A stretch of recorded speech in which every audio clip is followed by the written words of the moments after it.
So this is the old original brake drums that came on the car.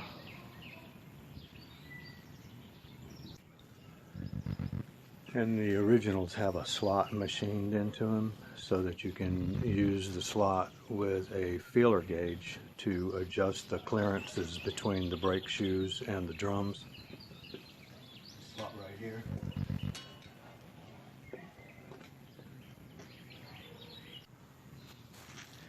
When I first took these drums off, I thought they were in pretty good shape. The surface was not too bad. There were no heavy grooves. There's no ridge right here. No ridge here. Indicates that this drum's been turned fairly recently. But the problem was I brought them to the brake shop and measured them, and when they mic'd them they found that they were way over spec. So somebody turned these drums and they are way over spec. They're like 250 thousandths big and the limit is 60 thousandths. So really whoever turned these drums shouldn't have done that.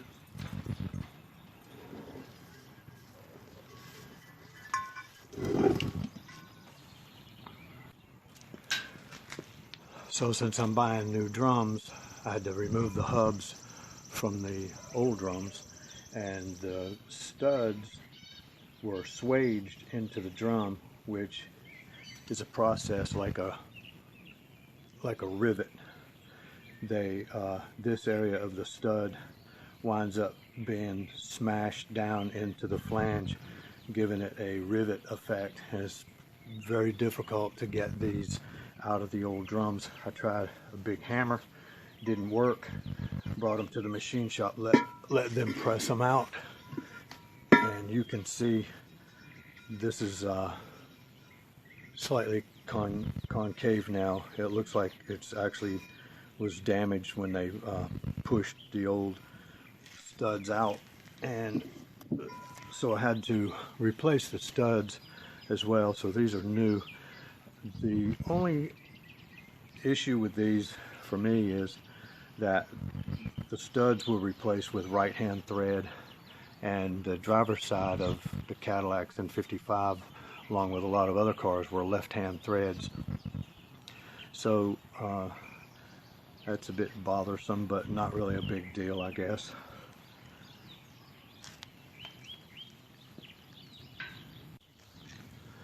Okay, so here's a side-by-side comparison of the new drum versus the old drum. Like I mentioned before, the old drum has the slot for the feeler gauge you use to adjust the clearance between the shoe and the drum itself. The new drum does not. The new drum is obviously manufactured differently. It's a cast product with a machine surface for the wheel mount area. The new drum, this did not come painted, I painted it. This drum also weighs 10 pounds more than this drum, which I'm not sure I'm real excited about that. But this is, it's very difficult to find front drums for the Cadillac this year.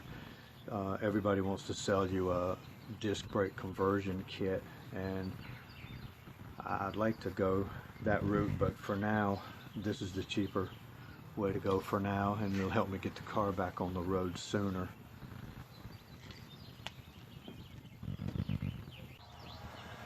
I consider this to be just a generic drum. It's a 12-inch drum that accommodates a 2.5-inch shoe, and when the drum showed up, I also had to take it to a brake shop and get them to turn about 2/1000ths of an inch out of it, because the brake shoe surface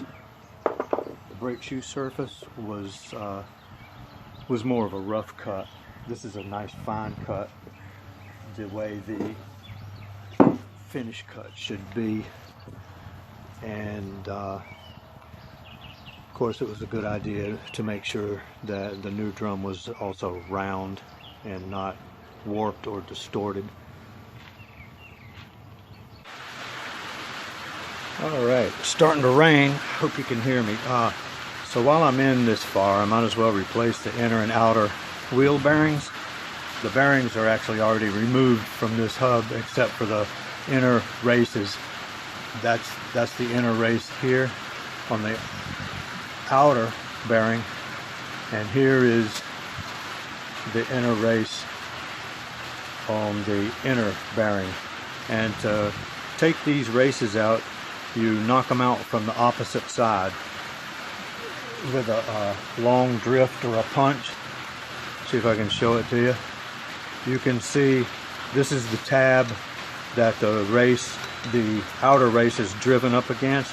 That's the outer race itself right there with the lettering on it. I don't know if you can see that, but so you tap it out from this side and then just flip it over, and it's the same deal. Use a long drift or punch and tap the race out from the opposite side, and of course you alternate and go around it where it's exposed so that you're driving it out nice and even, because it is a press fit and doesn't come out real easy. So that's what I'm going to do. Also should say that in '55 they were still using ball bearings.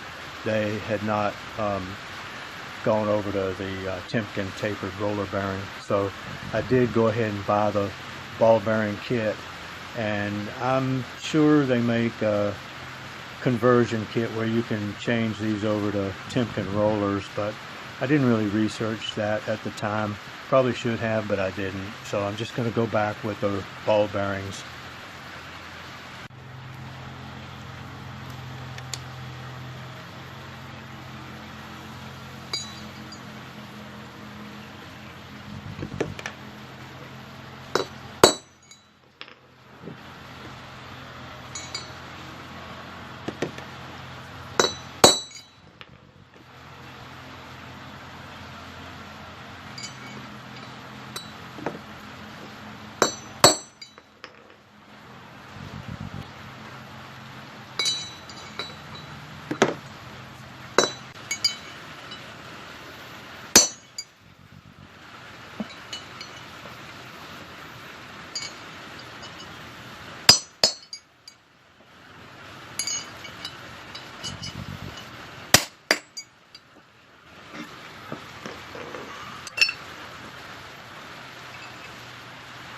And there we go, made in USA.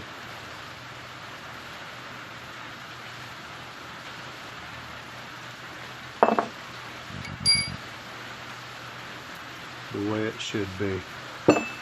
Alright. And the outer bearing is the same way. Drive it out from the opposite side.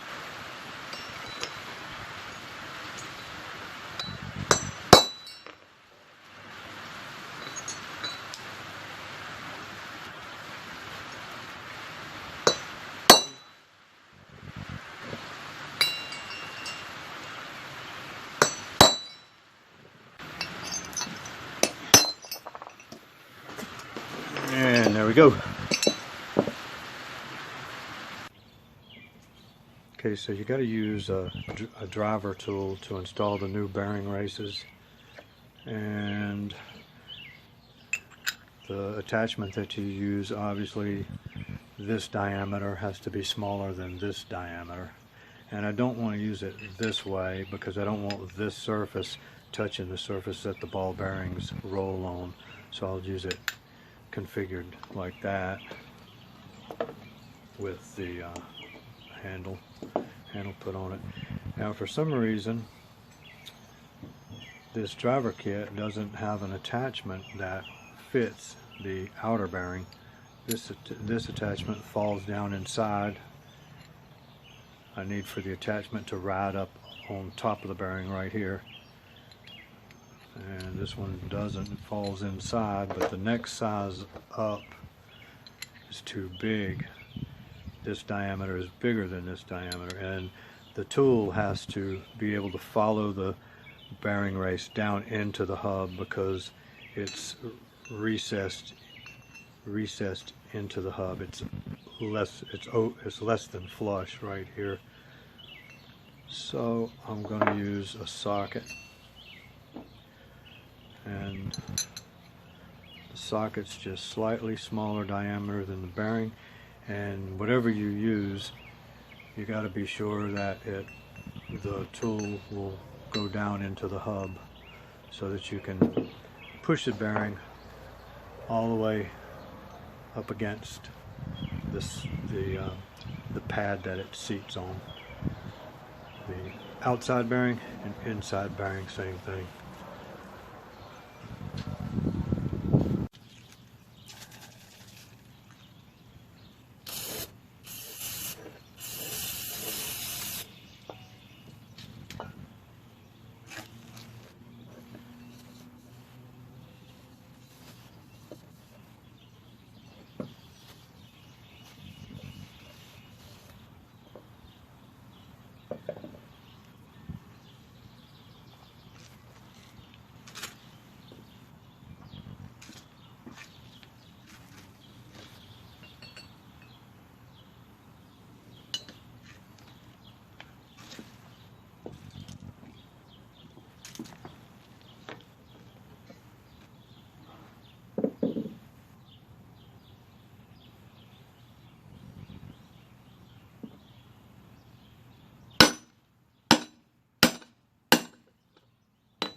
You could hear it change tones when it bottomed out.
These ball bearings pack a little bit different than the roller bearing.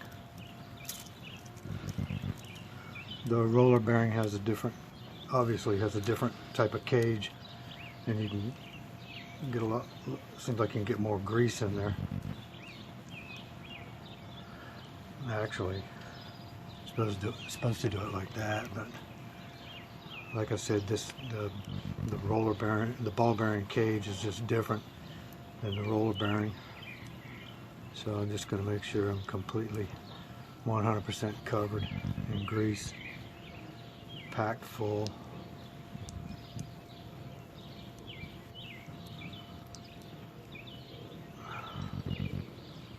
Rub that down in there.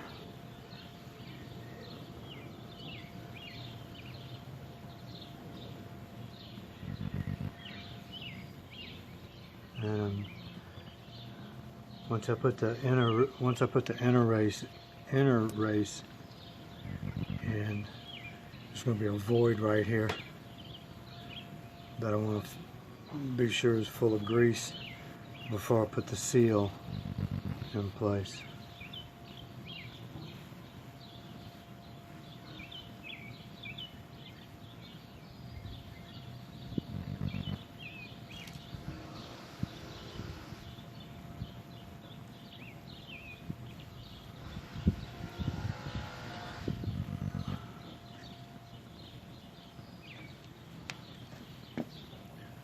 Alright, hold on a minute. So here's the new grease seal. And it's a little different than the old one.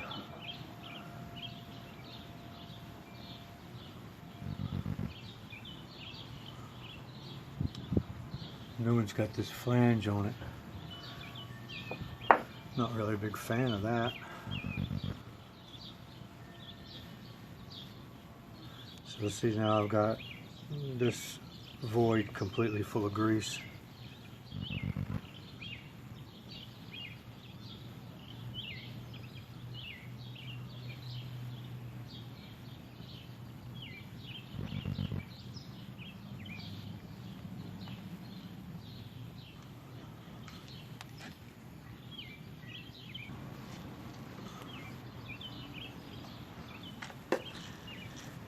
And can't use the bearing driver or grease seal driver because the top of this race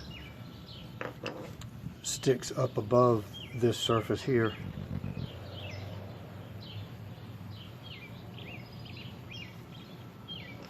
So I'm just going to tap it in by hand, real easy, go all the way around.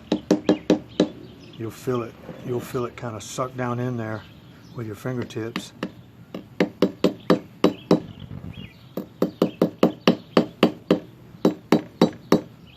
Once you get it started, it's pretty easy.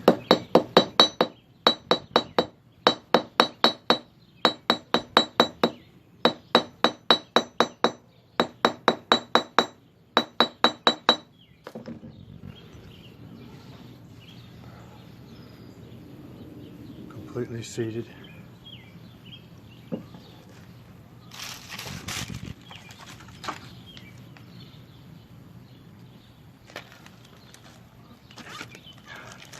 And so that's the inner bearing assembled into the hub. The outer bearing will assemble into the hub when you install the hub onto the spindle. So until I do that, I want to store this in a safe way so that no dirt or debris or anything gets into that grease and contaminates it.